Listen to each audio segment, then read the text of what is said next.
que pasa en ese libro. Para la iglesia debería de ser de consuelo, porque todo lo que va a suceder ahí, que estamos hablando de las semanas 70 de Daniel, no es para la iglesia, no es para la iglesia.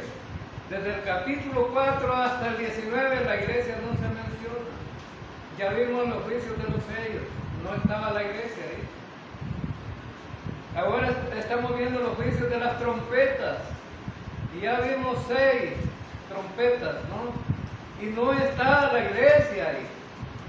Esto indica que todos estos acontecimientos no tenemos que ver nada nosotros, y eso debe de llenarnos de consuelo, porque si ustedes han observado, en cada trompeta cada vez se va poniendo más recia los juicios, ¿no? Es decir, los castigos son más duros. En la primera trompeta, la tercera parte de la vegetación fue quemada. Imaginen ustedes no tener verduras, no tener árboles, no tener oxígeno puro. En la segunda trompeta, el mar, desde la tercera parte de los seres vivientes murieron.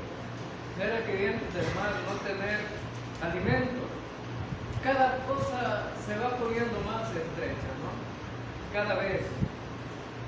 En la tercera trompeta, las aguas dulces se convirtieron en amargas y mucha gente murió. No había agua buena para tomar y la gente muere si no toma agua. La gente puede soportar más tiempo sin comer, sin beber agua, es decir, el agua es necesaria todos los días. La cuarta trompeta, los astros del cielo fueron heridos y se oscurecieron, y la tercera parte no hubo luz. Imagínense usted estar en tinieblas siempre, no tener luz, los astros del cielo sin alumbrar, no tener calor, solamente frío. La quinta trompeta, hubo una actividad demoníaca con la imagen de las langostas para dañar a los que no tienen el sello del Señor en su frente. Es decir, son inconversos los que van a ser atacados. Eso debe de animarnos a nosotros, ¿no? Los creyentes están apartados de ese problema, porque habrán creyentes en el tiempo de la tribulación. Ahora que estas langostas atormentaban a la gente, ¿no? La atormentaban, porque no eran langostas cualquiera, se llaman langostas, pero tenían la forma de un escorpión y picaban a la gente. Imagínense usted, aquellos que somos alérgicos a los escorpiones, una pequeña picadita nos marea tanto que en lugar de caminar para adelante, caminamos para atrás. En la sexta trompeta, la tercera parte de la humanidad muere. Entonces estamos hablando que 2/3 de gente ha muerto hasta este momento. Estamos hablando de un poco más de la mitad de los seres humanos. Entonces, ¿cómo reaccionan los habitantes en ese momento en que se terminó el juicio de la sexta trompeta? ¿Cómo reacciona la gente?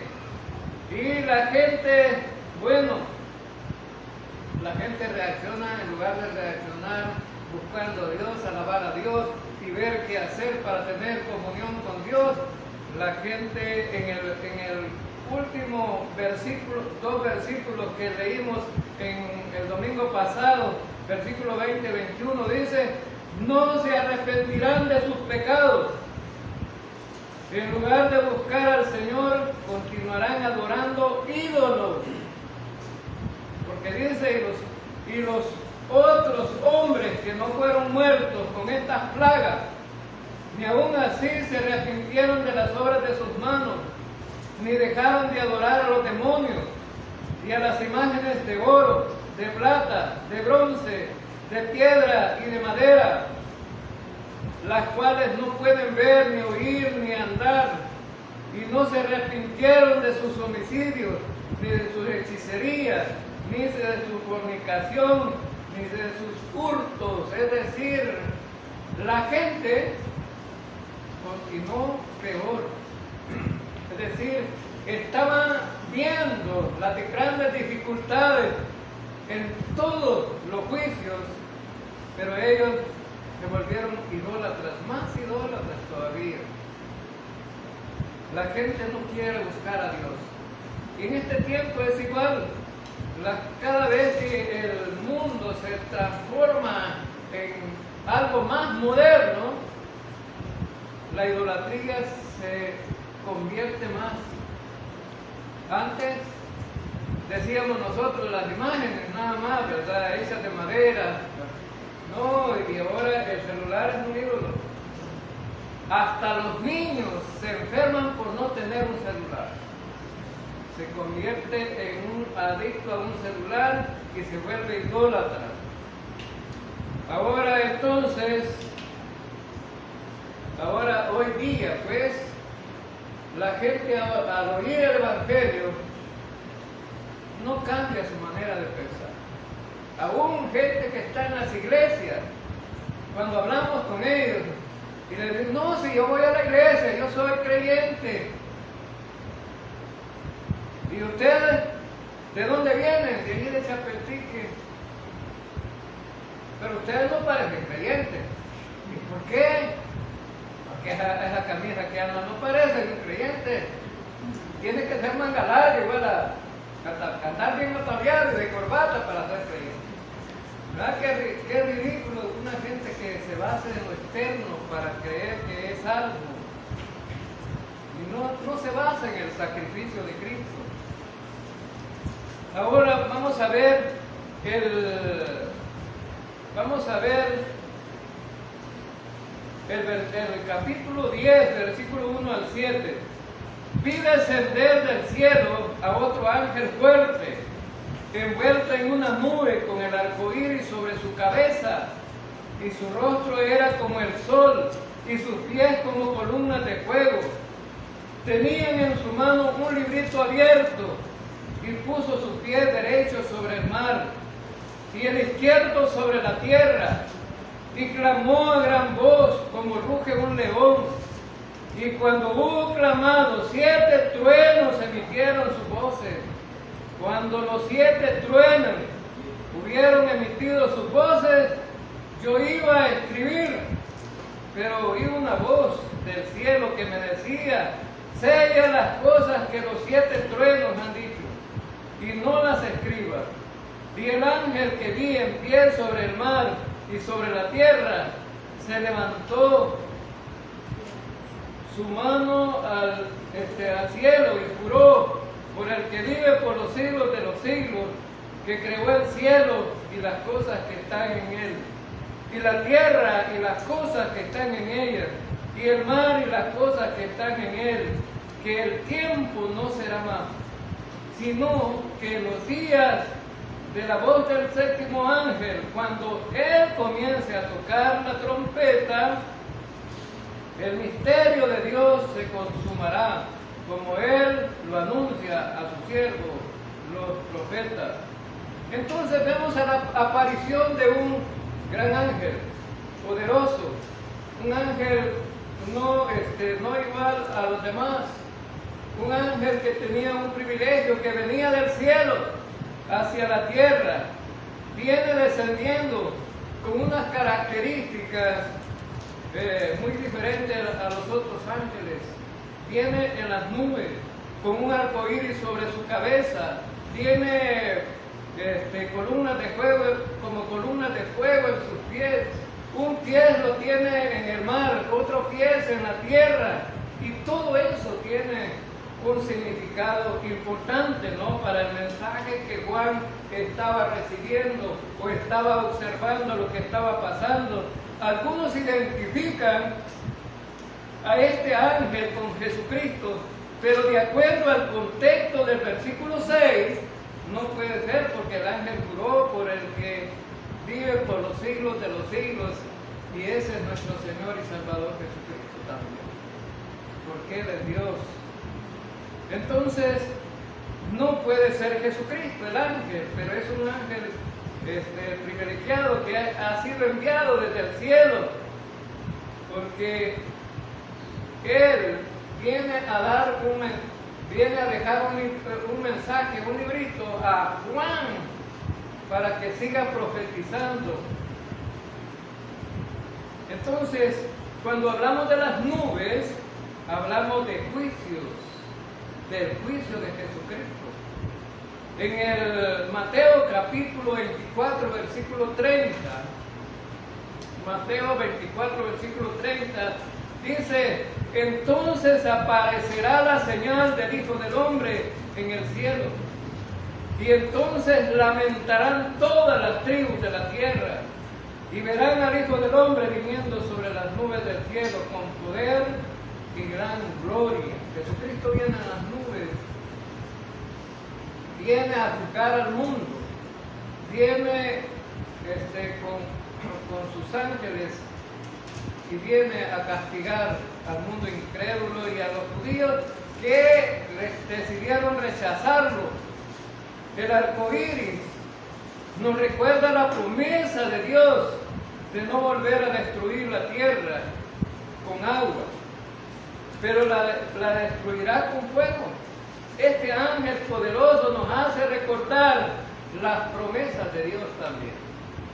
Dios le prometió en el tiempo de Noé no destruir más a la humanidad con agua, pero sí va a ser destruida con fuego, porque eso es lo que nos dice la palabra. Versículos 2 y 3 dice que tenía un librito abierto y puso su pie derecho sobre el mar y el izquierdo sobre la tierra. Clamó con gran voz como ruge un león, y cuando hubo clamado, 7 truenos emitieron sus voces. Ahora, entonces, el librito abierto que tenía este ángel es para dar un mensaje, pero también tenía los pies, uno sobre el mar y otro sobre la tierra. Y esto significa que este ángel viene con un control en todas las partes del mundo. Tiene control sobre las aguas, tiene control sobre la tierra. Entonces es un control para todo el mundo y un mensaje para todo el mundo. La gente no va a poder decir: yo no sabía, porque todo el mundo se va a dar cuenta de lo que está pasando. Los 7 truenos que son emitidos aquí y el rugido del león, eso indica que ese mensaje va a abarcar a toda la humanidad, a todo el mundo. El mensaje no se va a quedar en una sola parte. Como Dios mandó, ¿no? Y como Jesucristo mandó que el mensaje del Evangelio no se quedara en una región. En Hechos de los Apóstoles, Dios les dijo: me serán testigos en Judea, en Samaria y hasta lo último de la tierra. Pero la iglesia se había quedado en Jerusalén. Y Dios tuvo que castigarlos para que hicieran la tarea de ir a predicar más allá. Pero aquí, este mensaje va a llegar. ¿Cuántos kilómetros creen ustedes que abarca un rugido de león? Alguien podría pensar: ay, no más, ¿verdad? Al pie de la cuesta, lo más que te oiga. No, un rugido de león puede oírse a 8 kilómetros de distancia. Entonces significa que la distancia de ese mensaje va a abarcar a toda la humanidad. Toda la gente se va a dar cuenta del mensaje. Será tan intenso, que lo oirán todo el mundo, el mensaje. Los 7 truenos Dice aquí en el versículo 4, cuando los 7 truenos hubieron emitido sus voces, yo iba a escribir. Juan estaba atento, ¿no? Iba a escribir lo que decían los 7 truenos, voces que venían del cielo. 7, traían un mensaje. Pero y Juan dice, voy a escribir y se le prohíbe escribirlo. Séllalo. Eso significa que no todo el mundo debe de conocerlo hasta ese momento. No debe de conocer el mensaje o el contenido de que hablan esos 7 truenos, ¿no? Recuerden que el número 7 es un número perfecto. Y viene el mensaje, pero Juan tiene que sellarlo, no decirlo. Solo a él se le concedió saber cuál es el mensaje. Y eso ha pasado en la historia de Dios y la humanidad. Hay algunos que no saben, no nos damos cuenta de algunas cosas, que tuvieron privilegios a otros de saberlas. Por ejemplo, Pablo fue llevado al tercer cielo, al paraíso de Dios, y dice que vio cosas inefables, pero que no sabemos nosotros qué fue lo que vio Pablo, porque no se le permitió contar nada de lo que vio allá. ¿Y por qué? Porque nos podemos hacer loquitos nosotros, ¿no? Mandan una fotografía de Estados Unidos en un carro rojo allá, en un montón de flores, y la gente tiene la foto y dice la gente, me voy para Estados Unidos. Porque allá está bonito. Pero la gente que vive allá es otra realidad, ¿no? Hay mucho trabajo, mucho sufrimiento muchas veces. No solamente la fotografía, ¿no? Pero vemos nosotros lo que está palpable. Pero Pablo dice, no se me permitió decir lo que está allá. Juan, aquí en el libro de Apocalipsis, nos da unas pinceladas de lo que está allá, ¿verdad? Y lo vamos a ver al final.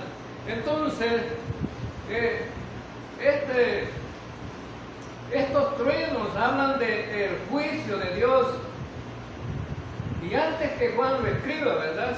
No se le permitió. Entonces, el mensaje solamente era para Juan. Entonces, hasta antes que suene la trompeta, la 7ª trompeta, que la vamos a ver más adelante. Hoy hay como un preludio, ¿verdad? Después de la 6ª trompeta se ha quedado en otro aspecto que el Señor quiere enseñarnos, para después continuar con la 7ª trompeta. Entonces, Dios no quiere que sepamos algunas cosas todavía, según la gente del tiempo de Apocalipsis. Dios no va a querer que sepan algunas cosas hasta que sean reveladas. Deuteronomio 29 dice, las cosas secretas pertenecen a Jehová. Hay cosas que solo le pertenecen a Dios. Mas las reveladas son para nosotros y para nuestros hijos y para siempre, para que cumplamos todas las palabras de esta ley. Es decir, que lo que ha sido revelado es para nosotros, pero lo que está oculto es para Dios. No todas las cosas están claras, algunas cosas no están muy claras, y se las vamos a preguntar al Señor, ¿verdad? Ahora, entonces, en el versículo 5 y 7 dice, y el ángel que vi en pie sobre el mar y sobre la tierra, les levantó su mano al cielo y juró por el que vive por los siglos de los siglos, que creó el cielo y las cosas que están en él, y la tierra y las cosas que están en ellas, y el mar y las cosas que están en él, que el tiempo no sería más. El tiempo no sería más, sino que los días de la voz del 7º ángel, cuando él comience a tocar la trompeta, el misterio de Dios se consumará, como él anunció a sus siervos los profetas.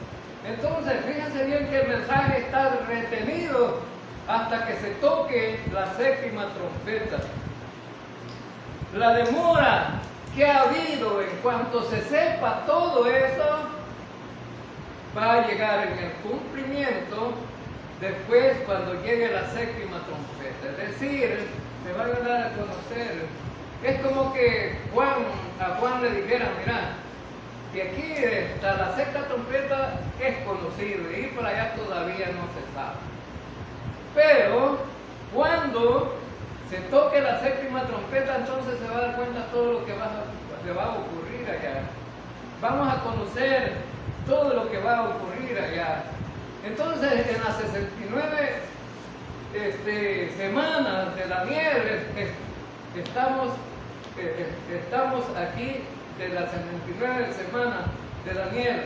Hay un espacio donde está la dispensación de la gracia. La dispensación de la gracia es para que nosotros podamos salvarnos, es decir, y el mundo pecador de este tiempo se salve. Porque hay mucha gente que no es salva. Y el Señor quiere que todos procedan a creer y confiar en Cristo como su Salvador. Y ese es el deseo de Dios, ¿no? Porque no envió Dios a su Hijo al mundo para condenar al mundo, sino para que el mundo sea salvo por Él. En esta dispensación de la gracia, donde estamos, se va a terminar un día, ¿no? La iglesia va a ser raptada y los juicios de la semana 70 empiezan. Y ahí estamos viendo el sexto juicio de la trompeta, ¿no? Que estamos estudiando hoy. Entonces, pero cuando se toque la séptima trompeta, entonces se van a aclarar qué es lo que va a ocurrir al final. Se cumplirá la profecía y el misterio de lo que va a ocurrir. Recuerden, hermanos, que los profetas en el Antiguo Testamento veían algunas cosas que iban a ocurrir como un misterio. Ellos lo escribían, se lo dictaba el Señor, pero no sabían qué.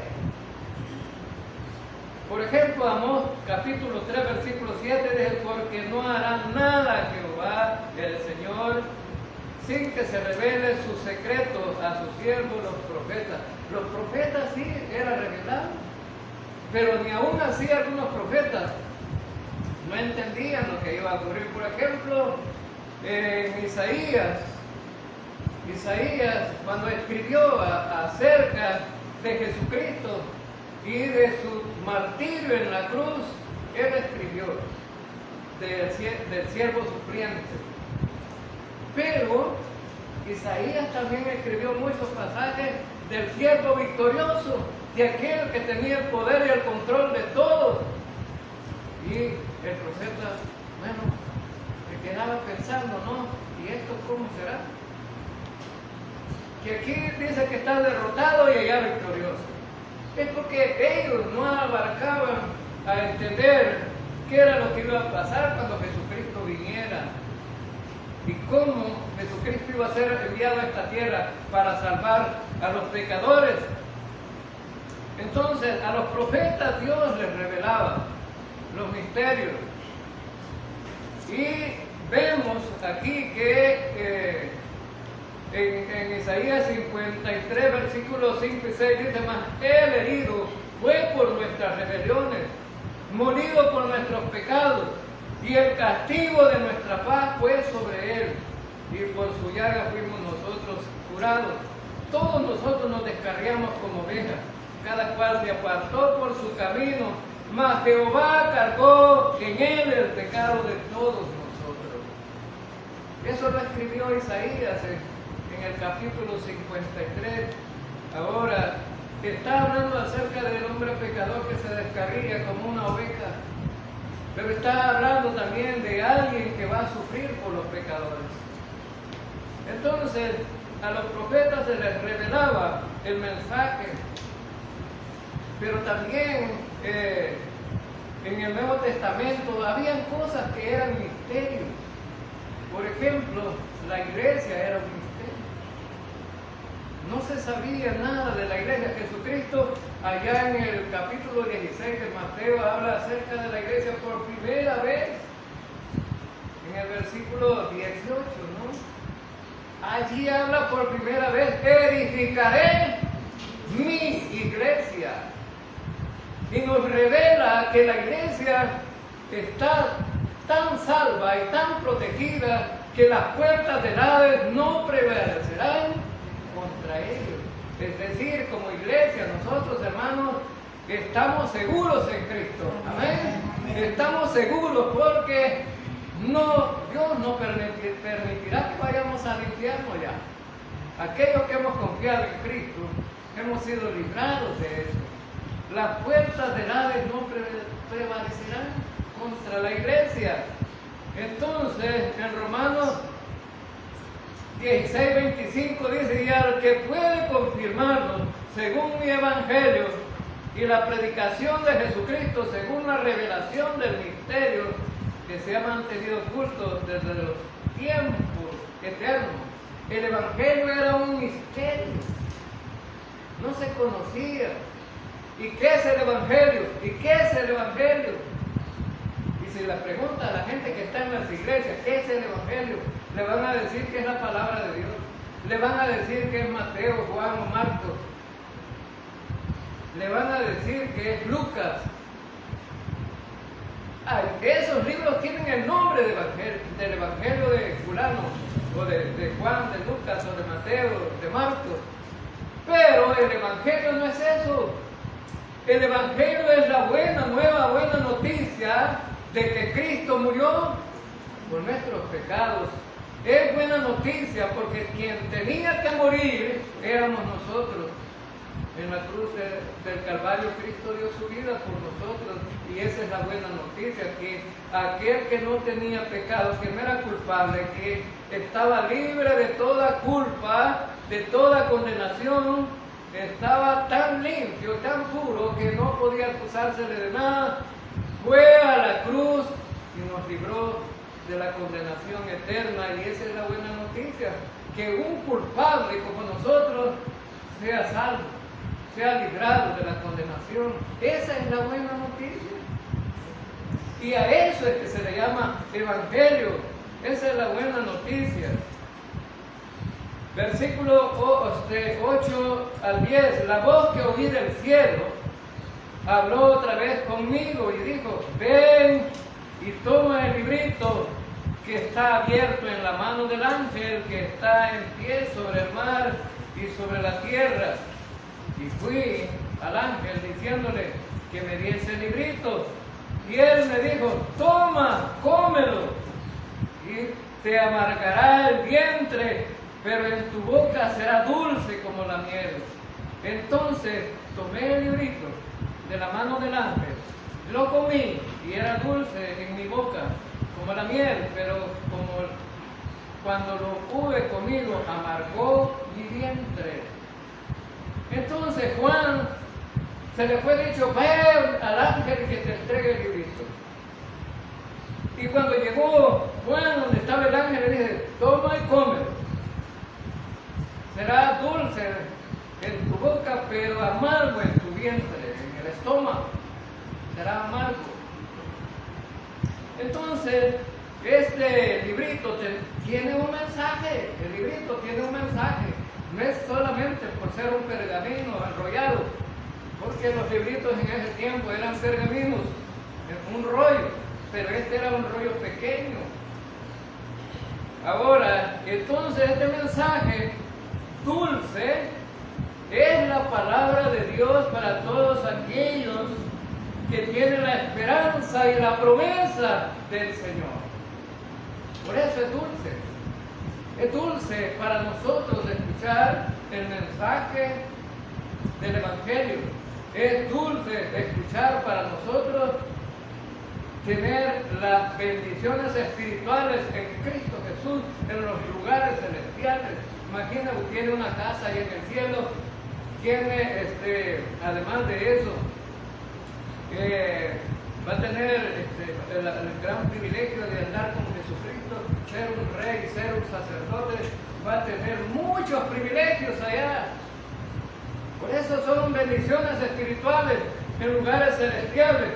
Ahora, entonces, por eso es dulce para aquellos que hemos creído, para aquellos que hemos confiado. Y el mensaje que va a llevar después Juan, porque le dice, profetiza. Juan tendría que llevar un mensaje. Y el mensaje es igual que hoy día. Buena nueva y malas noticias. Malas noticias, buenas noticias. Es lo mismo. Porque por eso para Juan, para aquel que coma la palabra de Dios esto es dulce. Bueno, el salmista dice que la palabra de Dios es como la miel, ¿verdad? Es dulce. Entonces, pero para aquellos que no han confiado en Cristo va a ser amargo, va a ser un juicio, va a ser terrible. Imagínense de cuántos juicios hemos visto aquí. Dicen que no hay agua dulce, que no hay sol, no hay luna, no hay nada, no hay comida. Y la gente muriendo. Y hay guerras, más adelante, guerras. Entonces significa que el Señor quiere a través del mensaje dulce que la gente se salve. Por eso predicamos el Evangelio. Por eso no nos quedamos sin pronunciar el Evangelio. Una de las cosas maravillosas que ocurrió en el funeral del hermano Antonio y la hermana Loita es que tuvimos mucha gente aquí que no era creyente. Es decir, ellos hablaron hasta el final a través de su presencia en este templo, porque se le pudo predicar el Evangelio a muchos sin conversos. Y se fijan ustedes, ya los católicos no tienen miedo de entrar al templo. Se llenó de católicos. Entonces, había que llevar un mensaje. Entonces, no podemos callarnos. Y dice Pablo, ay de mí si no predico el Evangelio. Tenemos que predicar. Igual que a Juan se le ha dado pues llevar un mensaje. Y el mensaje tiene que ser de dos maneras. La buena nueva, pero también la mala noticia. Cuando se abra la séptima trompeta, aparece la mala noticia. Hasta aquí, Dios ha dado oportunidad de que la gente se salve. Y en la tribulación se ha dado oportunidad que la gente se salve. En el capítulo 7, 144,000 fueron sellados para predicar el Evangelio y van a ser preservados y no van a morir porque ellos tienen una misión de predicar. Después vemos ahí en el capítulo 7 una multitud salva ya que ha salido de la tribulación por un mensaje que ellos oyeron acerca de Jesucristo, el Cordero de Dios que quita el pecado del mundo. Y todavía está dando oportunidades. Y allí en la tribulación Dios está dando oportunidades. Va a haber un ángel que va a ir predicando el Evangelio también. Va a predicar un Evangelio ahí. Es decir, los dos testigos que vamos a ver el próximo domingo, predicando para que la gente se salve. Pero al abrirse la séptima trompeta viene lo final. Viene lo más grueso, lo más duro. Entonces, vemos aquí que el Señor no quiere que la gente perezca, que se salve. En 2 Pedro 3:9 dice, el Señor no retarda su promesa, según algunos la tienen por tardanza, sino que es paciente para con nosotros, no queriendo que ninguno perezca, sino que todos procedan al arrepentimiento. El deseo de Dios es salvar a la gente. Entonces, hay dos mensajes allí que el profeta tiene que predicar en la tribulación. Entonces, las oportunidades están. Dios no está cerrado para que la gente se salve. pero se van a condenar muchos. Y mire el mensaje del último versículo que vamos a ver hoy.